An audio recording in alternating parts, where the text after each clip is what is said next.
Hello students, welcome to all and Om Shanti. Now I am going to discuss the secondary cell lead storage cell. First example under the secondary cell, that is lead storage cell. पिछले class में primary और secondary cells discuss कर चुका हूँ. अब इसको समझने की कोशिश कीजिए. लेड स्टोरेज सेल, इसमें क्या होता है कि टू और more than two electrochemical cell are set up in series. इसमें आपका जो इलेक्ट्रोलाइटिक आप याद किए थे वो क्या था, 38% सल्फ्यूरिक एसिड था. ठीक है. अब इसमें हम सपोज हम यहाँ पर ही दो ही हम इलेक्ट्रोकेमिकल सेल सेटअप कर रहा हूं मैं.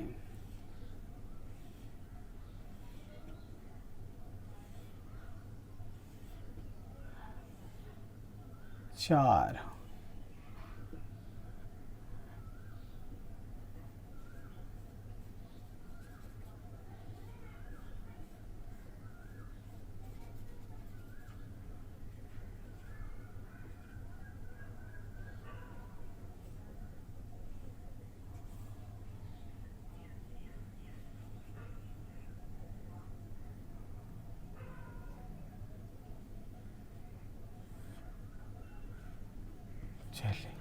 that is cathode and it is anode.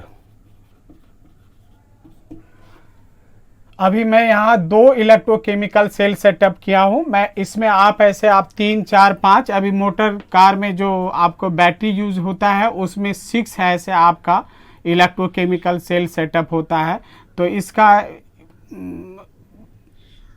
Overall जो इमेज वैल्यू होता है इसका या ई सेल, इसका वैल्यू 2.04 वोल्ट होता है. यदि 6 सेल इस तरह सेटअप होगा तो टोटल आपका 12 वोल्टेज का करंट प्रोड्यूस करेगा.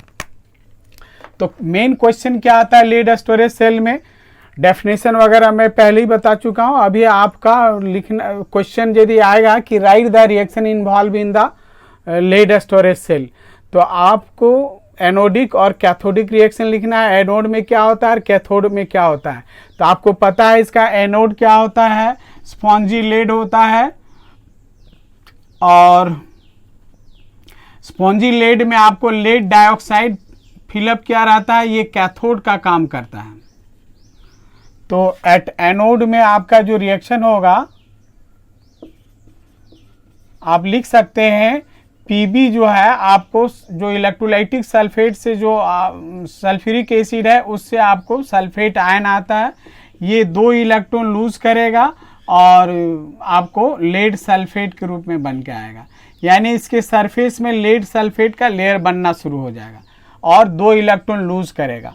फिर एट कैथोड में आप क्या लिखेंगे, आपका लेड डाइऑक्साइड है और इसमें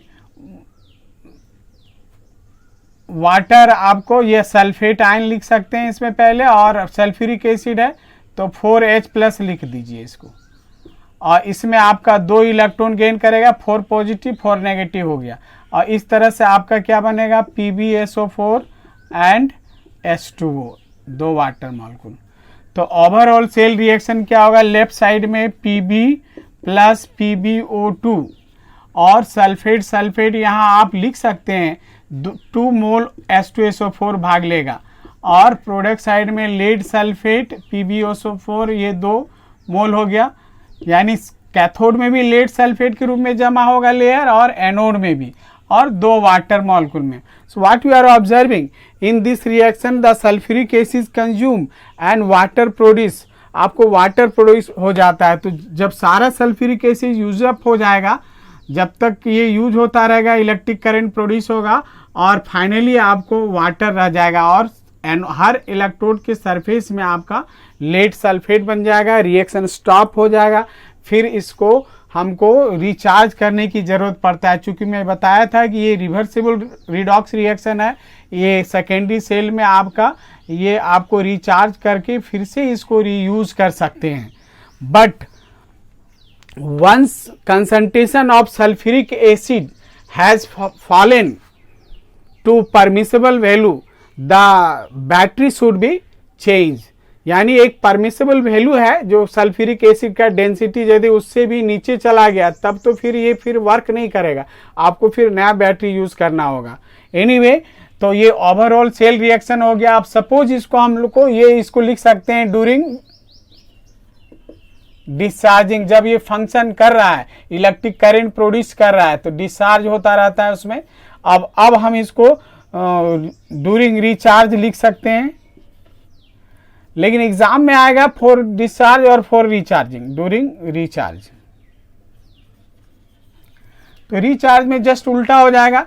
लेड सल्फेट आपको लेयर में एनोड में है ना, तो आपको क्या करना है रिचार्ज में, जो एनोड होगा इससे पावरफुल वोल्टेज वाला बैटरी से कनेक्ट करेंगे कैथोड का, उसका कैथोड इसके एनोड से लिंक कर देंगे और उसका एनोड इसका कैथोड से लिंक कर देंगे, यानी आपको एनोड में इलेक्ट्रिक करंट पास करेगा।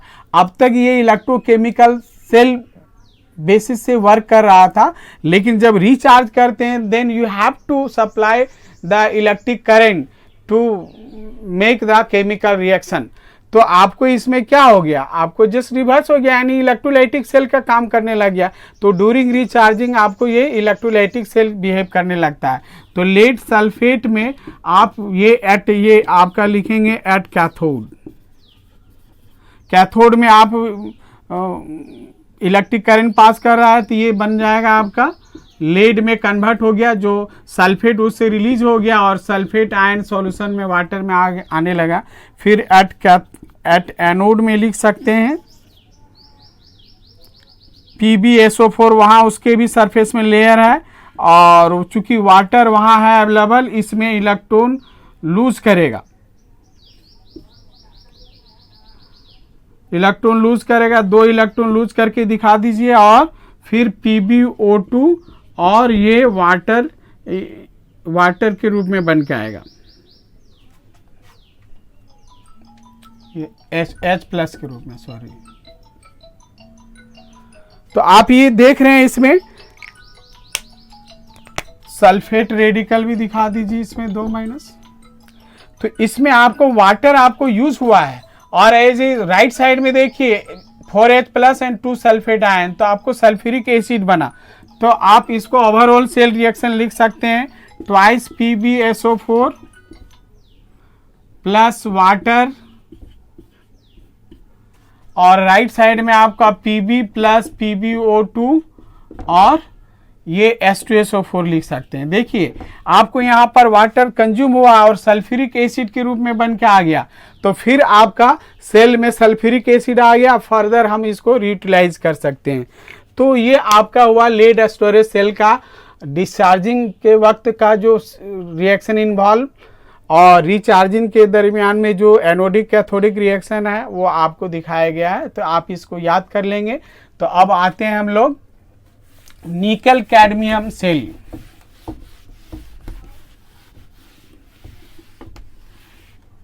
निकल cadmium cell, nickel cadmium cell.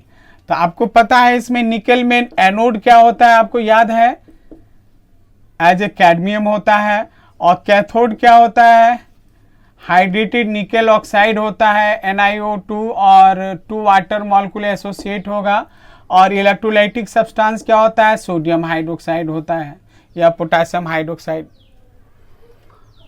तो आपको nickel cadmium cell is more expensive than the lead storage cell, but it is lighter than the lead storage cell. lead storage cell से ये हल्का होता है and it is used in calculator as well as overhead torches of coal miners।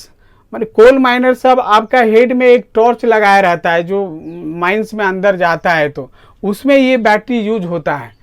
तो निकल cadmium cell का भी यदि आपको लिखना है एनोडिक रिएक्शन, क्वेश्चन आएगा write the reaction involve in nickel cadmium cell, तो एट एनोड आप लिख सकते हैं, क्या लिख सकते हैं, कैडमियम आपका है Cd और इसमें आपका OH माइनस ले लीजिए, लूज करेगा 2 इलेक्ट्रॉन और कैडमियम का हाइड्रोक्साइड बनाएगा।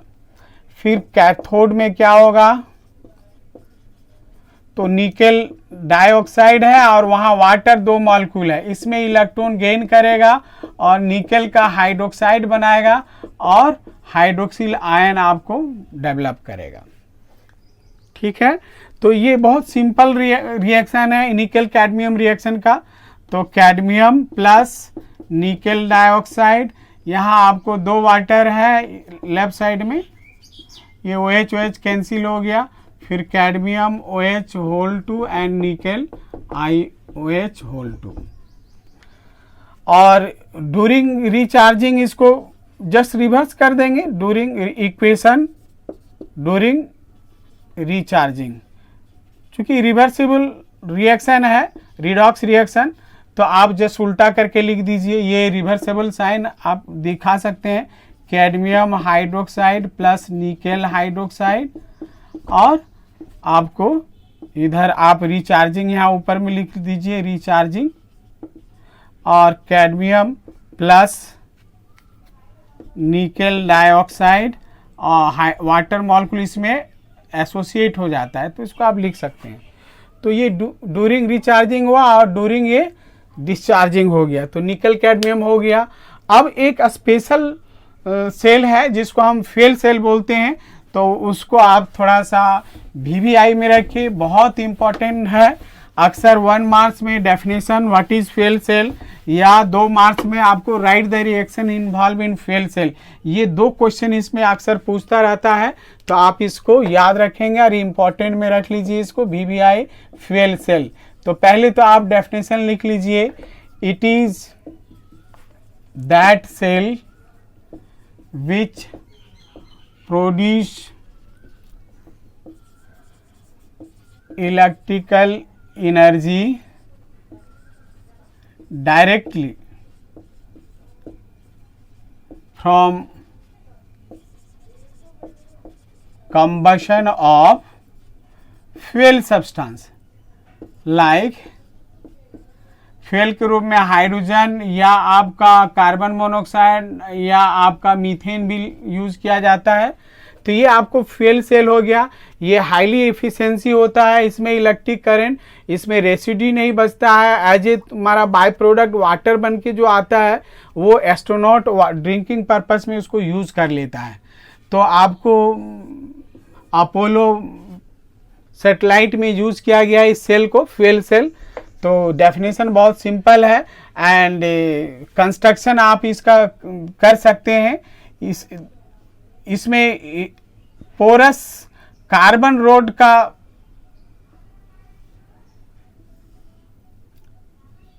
इलेक्ट्रोड होता है और ये पोरस इलेक्ट्रोड के बीच में आपका रहता है Kong sodium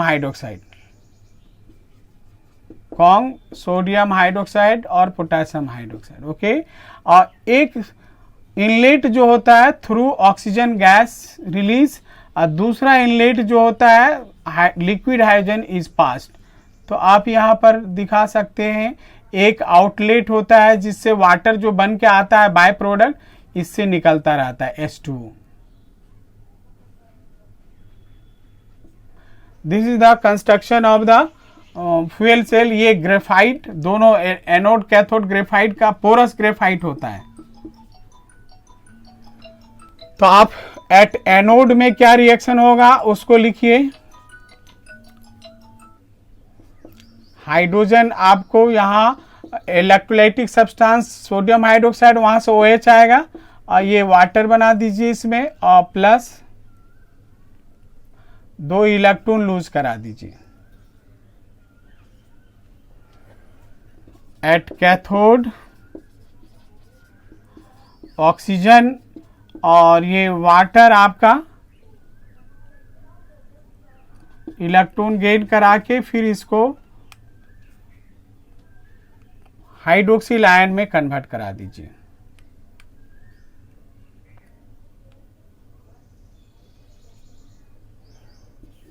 overall cell reaction लिख सकते हैं। Cell reaction, hydrogen left side आप ऐड कर दीजिए 2 वाटर, और वहाँ भी आपको 2 वाटर के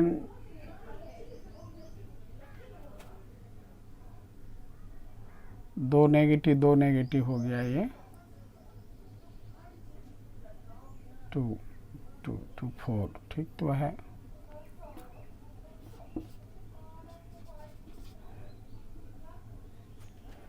एक ही होगा, 2 वाटर नहीं होगा, यहाँ 1 वाटर मॉलिक्यूल होगा, 2 है तो 1 वाटर इधर बच जाएगा। This is the cell reaction for fuel cell.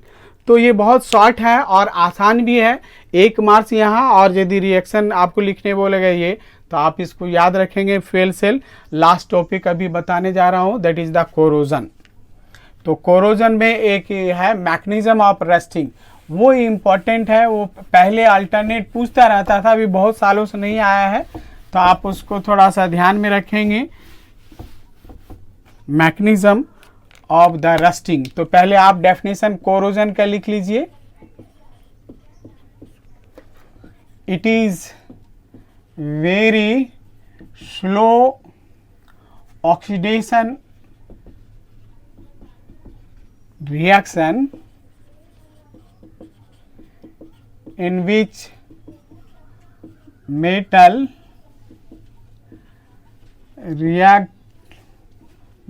react with oxygen in presence of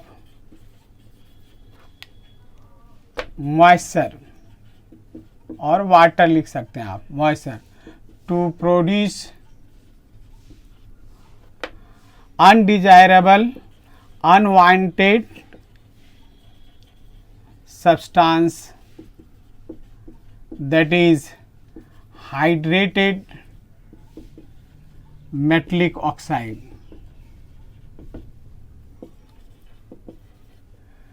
It causes of damaging of metal, आप लिख सकते हैं। मेटल डैमेज होने का एक काउज है ये कोरोजन। इसमें क्या होता है, मेटल ऑक्सीजन से रिएक्ट करेगा इन प्रेजेंस ऑफ वाटर, और वो धीरे धीरे उसके सरफेस से एटम, मेटलिक एटम ऑक्सीजन से रिएक्ट करके हाइड्रेटेड मेटलिक ऑक्साइड बनाएगा, और इस तरह से वो कोरोड होता चला जाएगा। इसलिए इस तरह से मेटल आपका डैमेज होता चला जाएगा।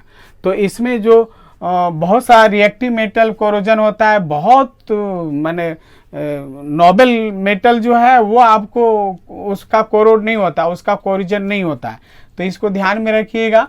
तो यहाँ पर कोरोजन एक जनरल वर्ड है। यदि आयरन का कोरोजन होता है तो आयरन के साथ ये वर्ड यूज करते हैं, रस्टिंग ऑफ आयरन। लेकिन आप आयरन सरफेस में देखते हैं ब्राउनिश लेयर आता है, वही रस्ट है। और यदि आप सिल्वर बाहर में रख देंगे तो मॉइस्चर के प्रेजेंस पे उसमें ब्लैकिश लेयर आता है। और कॉपर को इसी तरह से रख देंगे तो हाइड्रेटेड कॉपर ऑक्साइड बनता है, उसमें आपको ग्रीनिश लेयर अपीयर होता है। तो सिल्वर और कॉपर के केस में इसके लिए अलग वर्ड दिया जाता है, उसको बोलते हैं टार्नेसिंग, टार्नेसिंग ऑफ सिल्वर और कॉपर करके बोलते हैं। लेकिन आयरन के साथ हम लोग रस्टिंग वर्ड यूज करते हैं। तो चलिए आप लिखिए mechanism of rusting.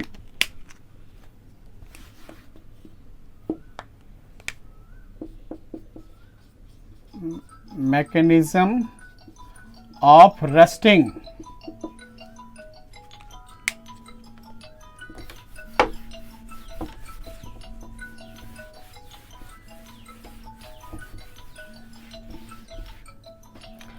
Mechanism of rusting में आप ये मालूम है आपको, कार्बन डाइऑक्साइड एटमॉस्फेयर में प्रेजेंट है और वो वाटर से मिल करके कार्बोनिक एसिड बनाता है H2CO3।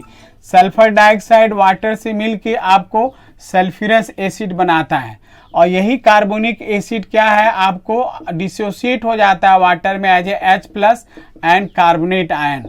अभी आपको रस्टिंग में या आपको कोरोजन में आपको जो मेटल ऑक्सीजन से रिएक्ट करता है तो वो आपको मॉइस्चर के प्रेजेंस में, मॉइस्चर से क्या होता है, वहाँ एक कार्बोनिक एसिड प्रेजेंट रहता है या सल्फ्यूरस, वो H प्लस देता है, और H प्लस जब कंटेक्ट में आएगा तब उसका ऑक्सीडेशन होगा। तो आप मैकेनिज्म ऑफ रस्टिंग में लिखिए कि mechanism of rusting it is based on the electrochemical cell, means the mechanism of rusting में आप एक वर्ड लिख दीजिए, the rusting is based on the electrochemical cell. That means several miniature electrochemical cell are set up on the metallic surface, and as a result of redox reaction the iron atom from surface convert into the hydrated iron oxide. वो कैसे बनता है तो इसको आप समझिए, 2-3 line लिखिए, उसके बाद एनोडिक और कैथोडिक रिएक्शन लिखना है। तो आपको एट एनोड में क्या होगा, इसको ऐसे समझ लीजिए जैसे ये मेटल है इस सरफेस, अब यहाँ पर आयरन एटम है, तो आयरन ऐसे इलेक्ट्रॉन लूज नहीं करेगा जब तक लेने वाला नहीं मिलेगा। तो वही H प्लस जैसे इसके कांटेक्ट में आता है तो वो इलेक्ट्रॉन वहां लूज करेगा और इसका ऑक्सीडेशन होगा। तो यहाँ पर इस तरह से छोटा छोटा इलेक्ट्रोकेमिकल सेल सेटअप हो जाता है पूरे सरफेस में। तो at one point here oxidation occurs and neighbouring of it the reduction process occurs. तो एट एनोड में आप लिख सकते हैं यहाँ पर Fe से क्या हो जाएगा आपका Fe2 प्लस और 2 इलेक्ट्रॉन लूज किया। फिर आपको कैथोड में क्या होगा, एट कैथोड ये जो H प्लस जो कांटेक्ट में आया, जस्ट जैसे आयरन के संपर्क में गया तो उसके जस्ट नेक्स्ट पॉइंट में H प्लस आपका ऑक्सीजन और वाटर के साथ रिएक्ट करके आपको फेरस ऑक्साइड बना देगा। या आपको ऐसे ही लिख लीजिए शॉर्टकट में H plus O2 2 electron gain करेगा और ये हाफ मॉलिक्यूल रख दीजिए और ये वाटर बना दो। बहुत सिंपल है। जैसे यहाँ H प्लस आया, इस पॉइंट में ये ऑक्सीडाइज हुआ और H प्लस इलेक्ट्रॉन लेगा तो रिड्यूस होगा। वही चीज आपको एट कैथोड में इसको लिखा है, 2H प्लस और हाफ ऑक्सीजन मॉलिक्यूल कांटेक्ट में आया, इलेक्ट्रॉन गेन करके वो आपको वाटर बना दिया। तो आपको ये सेल रिएक्शन में आपका आ गया Fe and 2H plus half O2 और इस साइड में आपको Fe2 प्लस एंड वाटर आ गया। अब यहां से समझना है कि जैसे F2 प्लस आया तो अब वो Fe2 प्लस कन्वर्ट हो गया तो वाटर से कैरी करेगा वो, और वाटर के साथ वो ऑक्सीडाइज हो जाएगा। फेरस से तुम्हारा क्या बना देगा, फेरिक ऑक्साइड। तो आपको सेकेंड स्टेप में Fe2 प्लस और हाफ मॉलिक्यूल O2 ले लीजिए और वहां वाटर मौजूद है, इससे आपको क्या बन जाएगा, फेरिक ऑक्साइड, और साथ में आपको 4H प्लस। यही H प्लस फिर आपको क्या होगा, दूसरे आयरन एटम के कांटेक्ट में आकर उसको ऑक्सीडाइज करेगा। देखिए आपको Fe2 प्लस फर्दर ऑक्सीडाइज होकर फेरिक ऑक्साइड में आ गया और फिर वो H प्लस प्रोड्यूस कर दे रहा है। अब ये फेरिक ऑक्साइड क्या होगा, फेरिक ऑक्साइड वाटर के कांटेक्ट में आएगा, XH2O, वो फिक्स नहीं है इसलिए X लिखा गया है, and then it is converted into hydrated ferric oxide. इसका दूसरा इसी का नाम है आपका रस्ट का फॉर्मूला है हाइड्रेटेड फेरिक ऑक्साइड। और इस तरह से धीरे धीरे सरफेस से आयरन एटम से वो हाइड्रेटेड आयरन ऑक्साइड में कन्वर्ट होता है, ग्रेजुअली आयरन सरफेस कोरोड्स। तो ये आपका हुआ मैकेनिज्म ऑफ द रस्टिंग। तो मेन जो है आपको समझना मैकेनिज्म ऑफ रस्टिंग, ये भी ओवर हो गया। और I think all of you understood what ever I discuss here. If you feel any difficulty, you write down in comment box, then I'll discuss and answer that one. Okay, thank you for this.